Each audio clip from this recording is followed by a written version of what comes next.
in America, we do not get customer service anymore.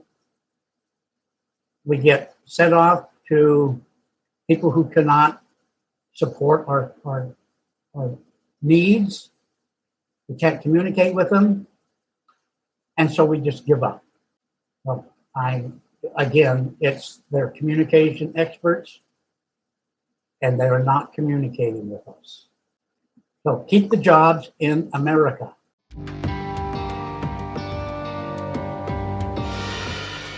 It's not so much Suddenlink's product, okay? I had stopped my subscription, but then I started to back up because I went through another one who was worse. So I needed to get everything back up with Suddenlink. And I went to their store, which is about 25 miles away from me here, to talk to a gal, and we got it all straightened out. But then things didn't work out quite right, and I received a bill for 99 cents. And I was trying to talk to somebody at Suddenlink about, should I pay the 99 cents or should I just wait for the next bill?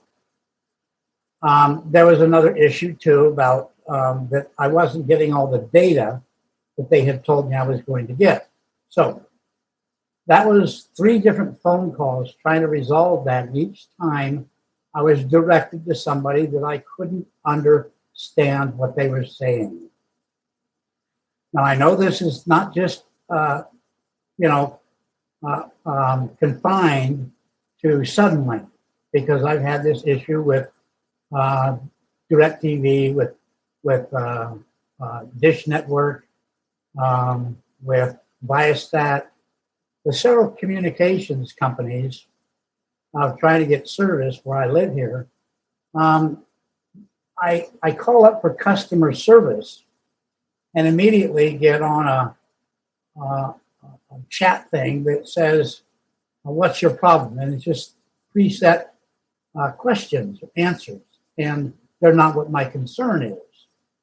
But when I finally get to talk to a person, it's somebody, like I said, that I cannot understand their pronunciation of the American English language. The thing that gripes me the most is that these are companies. Now, I don't have this problem with my bank. I don't have this problem with my car. I don't have this problem with any other industry except the most important one, communications. And they don't communicate. So I was looking on the internet recently about the issues. Do other people have this problem, or is it only me?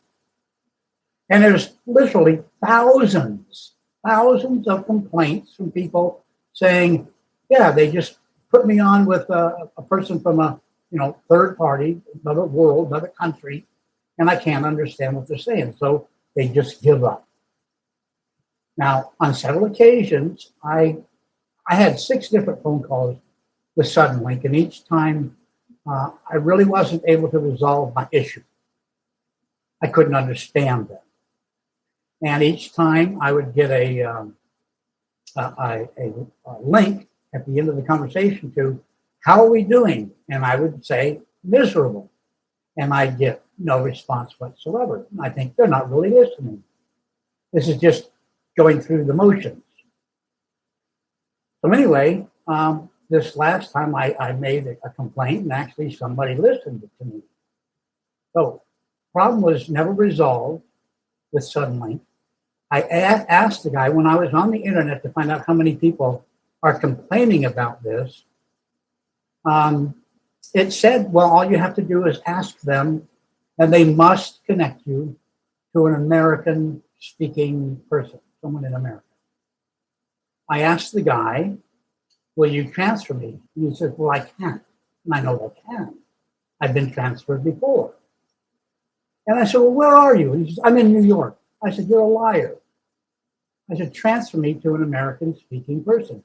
He said, and he went away. And I'm not kidding, a good 2 minutes went by, silence. Finally, he came back and said, I can't transfer you.